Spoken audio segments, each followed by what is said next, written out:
या पाठाचा आपण काय करायचं, आजचा तिसरा भाग बघायचा. हां, या तिसऱ्या भागामध्ये ही जी पहिली ओळ सांगितलेली आहे ती का सांगितली आहे की 15 मिनिट म्हणलं तर 15 मिनिट. बट देअर इज किंवा देअर वॉज मोर मॅम. आता आणखीन डबल इथं आपण लक्षात घ्यायचं की काय म्हणलं इथं, एक शब्द म्हणलं की ते हे कॉमा दिलं आहे ना. हे देअर जे वापरलं हे देअर का वापरले, देअर हे स्थानदर्शक सर्वनाम आहे. स्थानदर्शक म्हणजे काय, ठिकाण दाखवणारं सर्वनाम. तेथे देअर इज मोर, आणखीन आहे मॅडम, आणखीन आहे.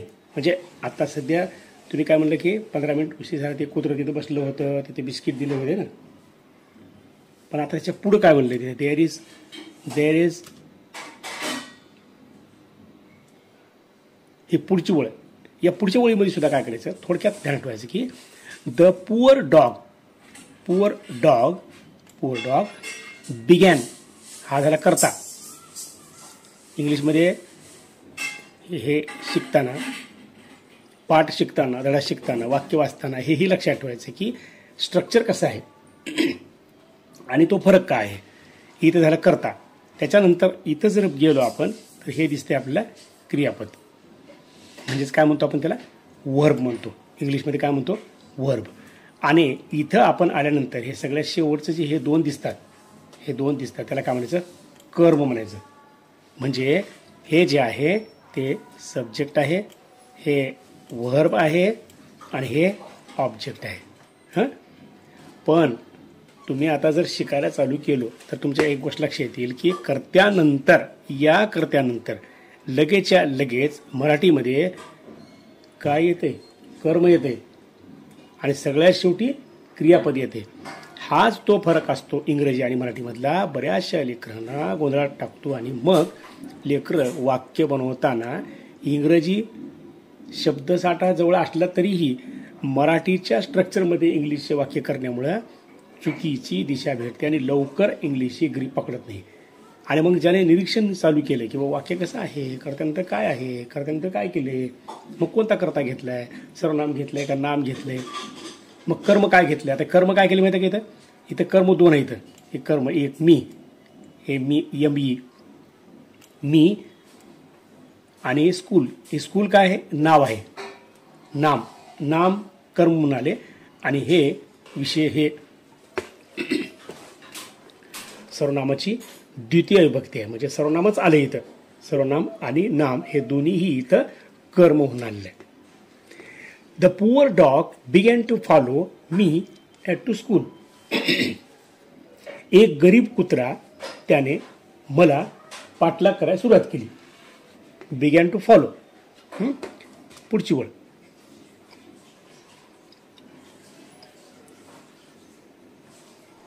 प्रत्येक ओळीतल्या प्रत्येक शब्दाचा अर्थ समजून घ्यायचा. आता हे द पुअर आहे की नाही, हे द पुअर डॉग, याच द पुअर डॉगसाठी हे इथं काय आले, हे बाण करून दाखवतो मी. हे आले इट, आले का. हे इट म्हणजे काय, द पुअर डॉग. ती पुअर डॉग काय झालं, नाम झालं. आणि त्या नामाच्या ऐवजी इथं हे इट हे सर्वनाम आले आणि इट हे सर्वनाम आले आणि त्याच्याच पुढे लगेचच्या लगेच क्रियापद आहे. It looked so poor and lonely and small. तो कुत्रा खूपच गरीब आणि एकाकी एकटं पडलेलं असते का नाही, आपल्या फॅमिलीला सोडून किंवा मित्रांना सोडून एकटं बसलेले असतील माणसं कशी दिसतात, तशा प्रकारचं ते दिसत होतं. आणि कसा होता तो दिसायला, स्मॉल होता, गरीब होता. आता या कुत्र्याचे म्हणजे या कुत्र्याचे यांच्या या रितेशच्या पाठीमागं येणाऱ्या कुत्र्याची वैशिष्ट्ये काय काय आहेत.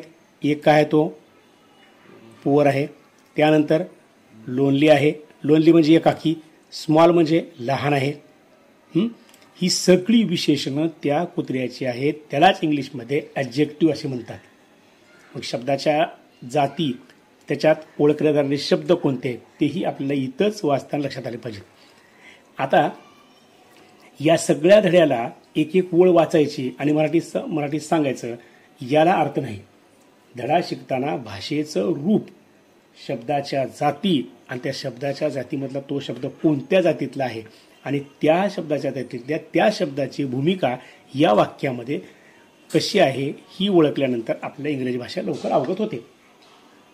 मुळातच आपण काय करतो, फक्त मराठीत स्टोरी ऐकल्यासारखं ऐकतो, पण भाषा शिकायला जातो का लवकर? नाही. म्हणून भाषा इंग्रजी शिकण्यासाठी आपल्याला खूप वेळ लागतो. आता पुढची ओळ, वर्णन करतो येतो. त्याला वर्णन केलं की ते तर काहीच नाही, आणखीन आहे मॅडम. परंतु मॅडम आणखीन आहे हे जे वाक्य बोलतं की नाही, परंतु मॅडम आणखीन आहे काही, आणि आणखीन जे आहे हे इथे सांगितलं. जर पाठावर तुम्हाला प्रश्न विचारला गेला की हेवी कुत्रा, जास्त केसाळ कुत्रा, उंच कुत्रा, त्याला बिस्किट मालकाने दिल्यानंतर पुन्हा काय रितेश मॅडमला सांगत होता, असं जर विचारलं तर तुम्हाला उत्तर सांगता आलं पाहिजे की त्याच्या पाठीमागे एक शाळेकडं कोण आलं होतं, एक गरीब कुत्रा आला होता, त्याची वैशिष्ट्ये आली होती. आणि मिसेस सेन, तर मिसेस सेन मॅडम पुन्हा म्हणाल्या, त्याला विचारलं, म्हणाल्या, बोलल्या, स्मॉल, लहान. Did you say small? तू लहान म्हणलास का? लहान म्हणालास का? डीड यू से, हे जे डीड आहे की नाही, इथं सुद्धा शिकण्यासारखं आहे. डीड आहे की हे डीड काय आहे? डीड हे हेल्पिंग वर्ब आहे. हेल्पिंग वर्ब ज्यावेळेस म्हणून काम करते डीड, त्यावेळेस त्याचा अर्थ काही होत नाही, फक्त तो काळ दाखवते. भूतकाळात डीड वापरून काय केलेलं इथं? प्रश्नचिन्ह, प्रश्न तयार केला की नाही. तुम्ही लहान म्हणालात का, किंवा तू लहान म्हणालास का? लहान, बघा, लहान, तू लहान म्हणलास का? अशा पद्धतीने ते इंग्लिशमध्ये त्या मॅडमनं बोलल्यात. आता पुढं इथं जे बोललं जाते ते काय बोललं जाते? रितेश सेज. आता रितेशला जे म्हणायचं होतं तो आता समजावून सांगते. म्हणजे मॅडम लहान नाहीत, त्याचा जो अर्थ होता तो एक्सप्लेन करतोय. रितेश सेज, हे सेज, आय मीन, माझा असा अर्थ होता, मला असं म्हणायचं होतं. हे स्मॉल नाही हो मॅडम, स्मॉल नाही. काय म्हणायचं मला? यंग म्हणायचं होतं. यंग म्हणजे कसला? तरुण. कुत्र कसलं होतं? ते तरुण होतं, यंग, तरुण. मॅम, बरं का, सगळ्या ठिकाणी त्याने मॅम म्हणलंय. आणि मॅम म्हणत असताना अपॉस्ट्रोफी कॉमा दिल्या आधी, आणि तिथलं जे डी आहे, डी काय केले? गायब केले. मॅडम नाही, मॅम. परंतु आपण समजायचं की ती मॅडमसाठी आहे. नाहीतर मग ज्याला कळत नाही तर काय म्हणते? माम म्हणते का नाही? यम, ए, मा, ए, आम, आहे की नाही? माम. ते काही म्हणू जात, पण इंग्रजी वाचनातल्या शब्दाचा जो उच्चारशास्त्राचा नियम आहे तो वाचायचा. It was big in a size, तो आकारामध्ये मोठा होता. इट कोणासाठी आलं इथं? इट ते कुत्र्यासाठी आलं, सर्वनाम. बट, परंतु, इट वॉज ओनली पप्पी रिअली. इट वॉज ओनली, केवळ तो पप्पी खरोखर होता.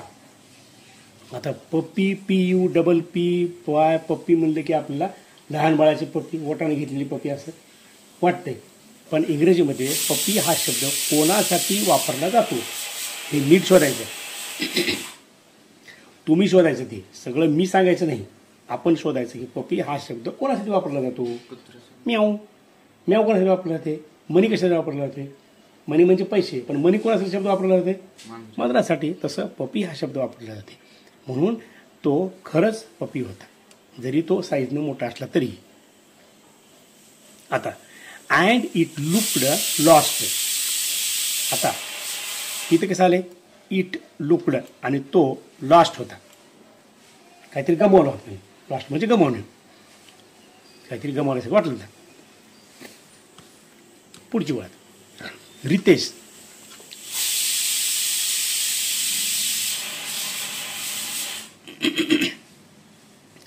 आता ही ओळ झाली आपली, डबल टाईप झाली, त्याच्यामुळे इथं कट वेळ जाते.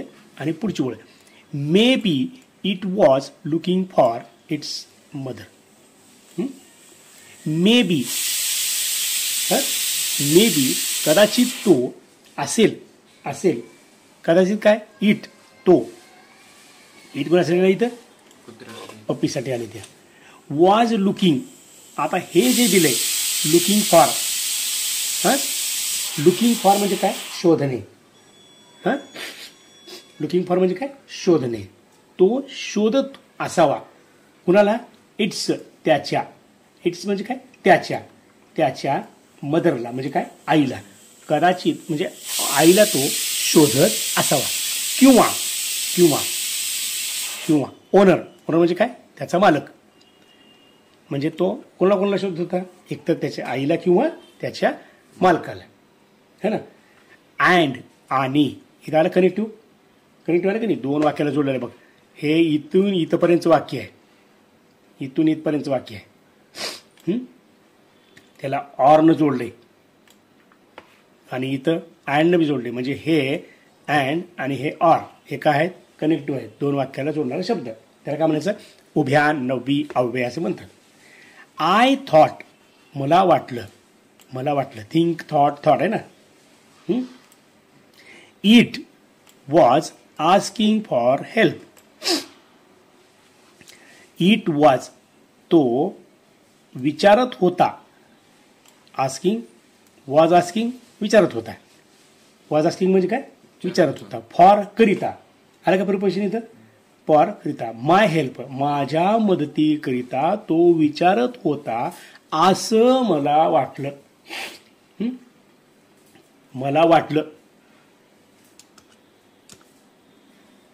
तर काय करत होता तो आणि मग ह्याने काय केले ह्याने जे केले ते इथं वर्णन केले कोण रितेशनं हां काय केले सो इथं सोचा अर्थ काय होते म्हणून मी म्हणजे कोणी इथं रितेश बोलतोय कोणाला बोलतोय मॅडमला बोलतोय रितेश म्हणजेच आय बिगॅन सुरू केलो काय इन्क्वायरी इन्क्वायर मी चौकशी करायला सुरुवात केली with the other shopkeepers and passers bye आता हे पासर्स बाय आहे की नाही पासर्स बाय हा शब्द आपल्याकडे कधी गेला नाही आपण नीट ऐकायचं जरा आय बिगॅन म्हणून मी चौकशी करायला सुरुवात केली विथ अदर दुसऱ्या दुकानदारासोबत दुकानदाराबरोबर दुकानदाराला आणि कोण बाय पासर म्हणजे काय तिथून जाणाऱ्या येणाऱ्याला हां पासर्स नंतर बाय दिले बाय हे तिथं आल्यानंतर काय झाले प्रवासी म्हणला त्याला आपण जाणारे येणारे पंथस्थ बाय हे प्रिपोजिशन आहे लावले कुठून अर्थ काय झाला बट परंतु नो बडी असा शब्द आहे तो नकारार्थी शब्द आहे नो बडी म्हणजे काय कुणीच नाही नो बडी म्हणजे कुणीच नाही नकारार्थी इंग्रजीमधले नो बडी बरं का nobody nothing never not no असे काही नकारार्थी शब्द आहेत ते शब्द लक्षात ठेवायचं आपल्याला नो बडी एनीबडी कुणीतरी नो बडी कुणी नाही नो बडी कुड टेल कुणीही सांगू शकला नाही आता इथं नो बडी कुड वापरलं का वापरलं ना नो बडी कुड इथं वापरलंय पण पुढच्या वाक्यामध्ये कुड नॉट वापरलं इथं कुड नॉट वापरलंय आहे का ह्या दोन्हीमध्ये नकारार्थी जरी असलं तरी थोडा फरक म्हणजे इथं काहीच नाही नोबडी म्हणजे कोणीच नाही पण इथं मात्र थोडं अंश असतो ते नकारार्थीच आहे कुड नॉट लिव्ह सोडू शकला नाही इट बिहाइंड पलीकडे आणि कोणी त्याला पलीकडे सुद्धा सोडू शकलं नाही सांगाय तर कोणीच नाही परंतु त्याला रस्ता ओलांडून किंवा उचलून पलीकडे सुद्धा नेऊ शकला नाही सोडू शकला नाही म्हणजे त्या लहान पिल्याचं वर्णन काय झालं ते आता मिसेस सेन पुन्हा मॅडम काय म्हणलं त्याला अँड देन अँड देन आणि मग तू तुला अँड तुला आढळला मालक फाइंड फाउंड फाउंड आणि मग तुला मालक सापडला असं म्हणायचं ना तुला. प्रश्नचिन्ह अजून. हु वॉज इट, कोण होता तो. प्रश्न कसा तयार केलाय, हु है ना, हु न प्रश्न तयार केलाय. Ritesh, that is the funny part ma'am. हाच तर मजेचा भाग आहे मॅडम, हाच तर मजेचा भाग आहे मॅडम. मालक कोण आहे, मालक सापडला हेच मला सांगायचे, तोच मजेचा भाग आहे. मी तुम्हाला सांगतो. आणि पुढे काय म्हणते आता ना, द पप्पी it self found the owner. The पप्पी ते कुत्र, हा, त्या कुत्र्याला इट सेल्फ स्वतः, त्याला स्वतःला. बरं का, ही सेल्फ शब्द आहे की नाही, सेल्फ शब्द सर सर्वनामासोबत आला का नाही. कसं येते बघा आता, HIM हिम म्हणजे काय, त्याला. HIM हिम म्हणजे त्याला. हिम सोबत जर आपण इथे लिहितो मी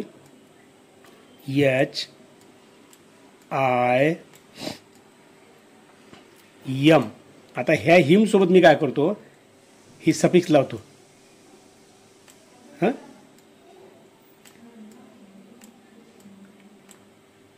आलं का. ह्या हिम सोबत, ही सर्वनाम आहे की नाही, या सर्वनामासोबत आपण काय लावले, सेल्फ लावले. म्हणजे त्याला स्वतःला, त्याला स्वतःला ज्यानं कोण असेल त्याला. आता इथं इटला काय लावले त्यानं, सेल्फ लावले. इट सेल्फ, युअर सेल्फ, तू स्वतः, युअर सेल्फ. तू तुझं कर ते काम, काय आहे ती तुझी बॅग आहे, तू उचल, तू सुद्धा तुझे कपडे घाल म्हणतो की आपण. तसं इंग्लिशमध्ये म्हणण्यासाठी काय वापरलं, सेल्फ वापरलं. Your self, my self, him self, her self, them self. समजलं का. त्याला स्वतःलाच, त्या लहान पप्पीला, तो कोण लहान असेल मोठा असेल यंग असेल त्याला, हां, फाउंड आढळला, सापडला. कोण सापडला, द ओनर. ओनर म्हणजे काय, मालक. त्याला स्वतःलाच, त्या पप्पीला कोण सापडला, मालक सापडला. आता इथं सुद्धा बघा कसं आहे ते, बघितलं, हा आहे करता, इथून एवढा करता बरं का, इथून एवढा करता आहे, इथे क्रियापद आणि हे कर्म.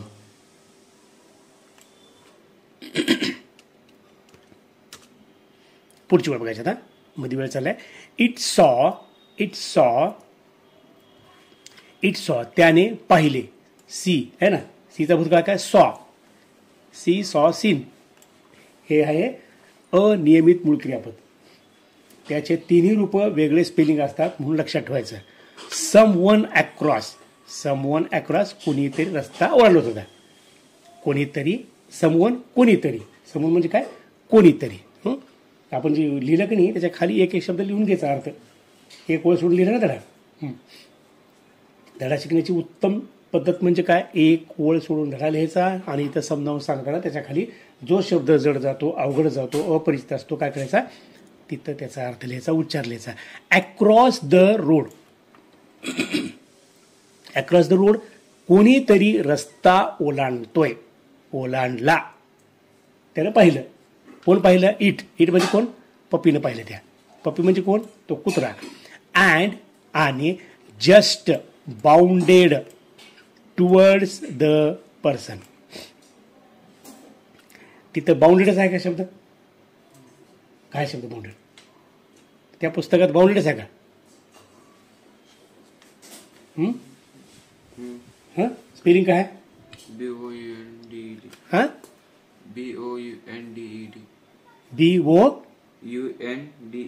हा, bounded, just bounded towards the person. आणि तो त्या व्यक्तीकडे पळाला. बांधलेला असल्यासारखं, त्याच्यासोबत आपलं काही बांधीव नातं आहे असल्यासारखं तो पळाला.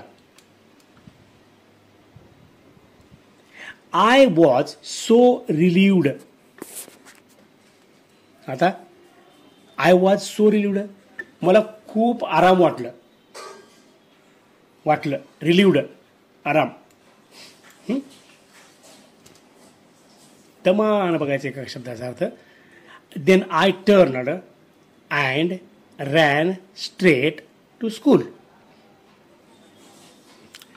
Then I turned. आणि मी वळलो, नंतर वळलो, मग मी वळलो, आहे का इथं? मग मी वळलो आणि रॅन पळालो, स्ट्रेट सरळ, टू द स्कूल किंवा टू स्कूल आहे ना. वळलो आणि मी सरळच शाळेकडे पळालो. समजलं का आता? त्या मालकाला रस्ता क्रॉस करताना त्या पपीनं बघितल्यास तो पळाला त्या व्यक्तीकडे.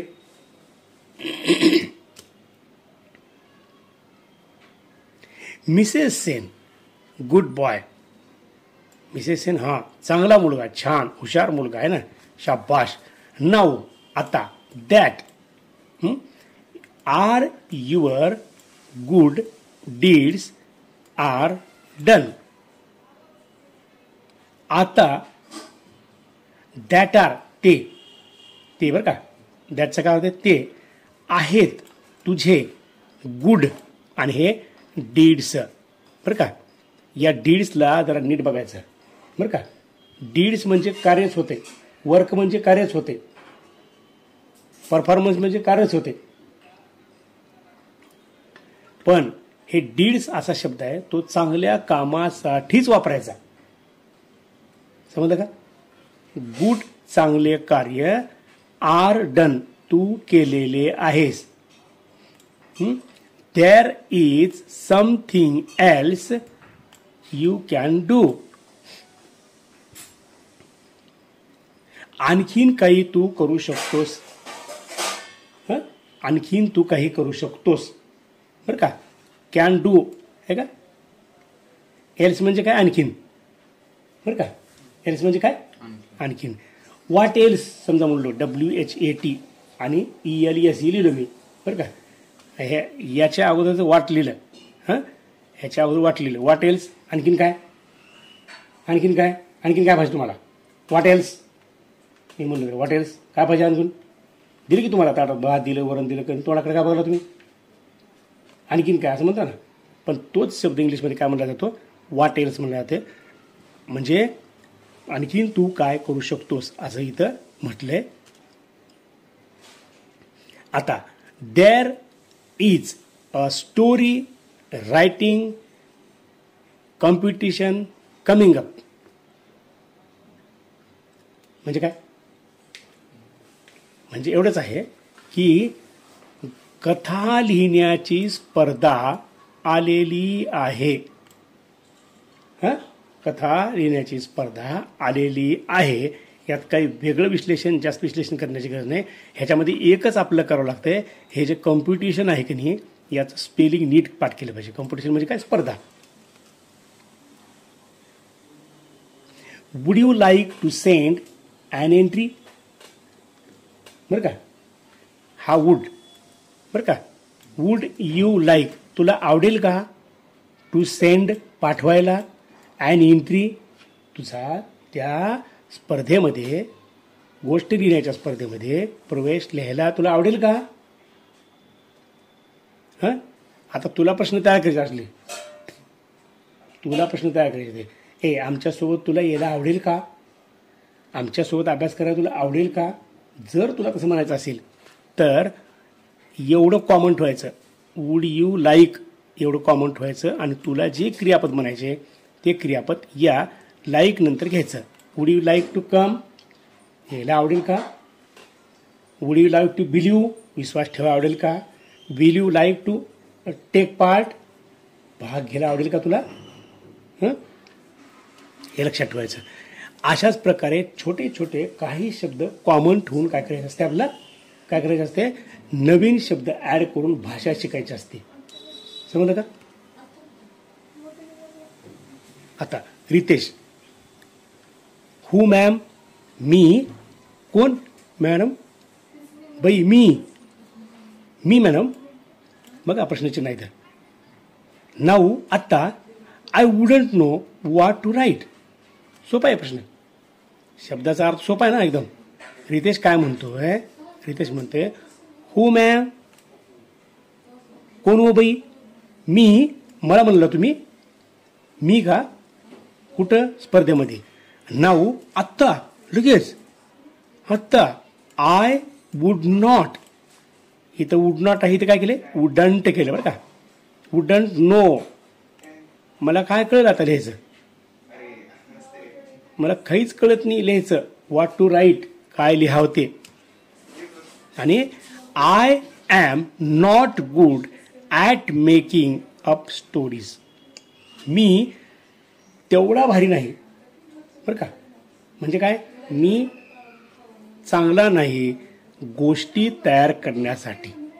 मेक म्हणजे काय, तयार करणे, बनवणे. हां, मेक म्हणजे तयार करणे, बनवणे. ओके, तर इथे मेकिंग अप आलं. हे मेकिंग अप म्हणजे काय, हां, एवढीच एक स्टोरी इथं दिली आहे. कळली का आता. हां, या स्टोरीमध्ये तुम्हाला जे काही कळलं नाही ते कॉमेंट बॉक्समध्ये टाकायचं.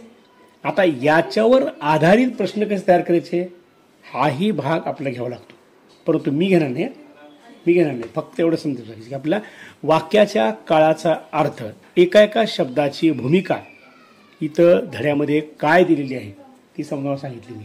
आणि यात संवादामध्ये कुठं कॉमा दिलाय, कुठं विरामचिन्ह दिले तर हे बघायचं. याच व्हिडिओच्या खाली मराठीमध्ये सर्व विरामचिन्हाची ओळख व्हावी म्हणून एक छोटासा व्हिडिओची लिंक आपल्याकडे टाकतोय. ते पहा, बघा आणि मग समजून घ्या की प्रत्येक ठिकाणी आपल्याला पंक्च्युएशनल कार्य आणि पंक्च्युएशनचा प्रश्न आपल्याला इंग्रजीच्या प्रश्नपत्रिकेमध्ये आल्या लिहिता यावा. एवढंच म्हणणे. वंदे मातरम.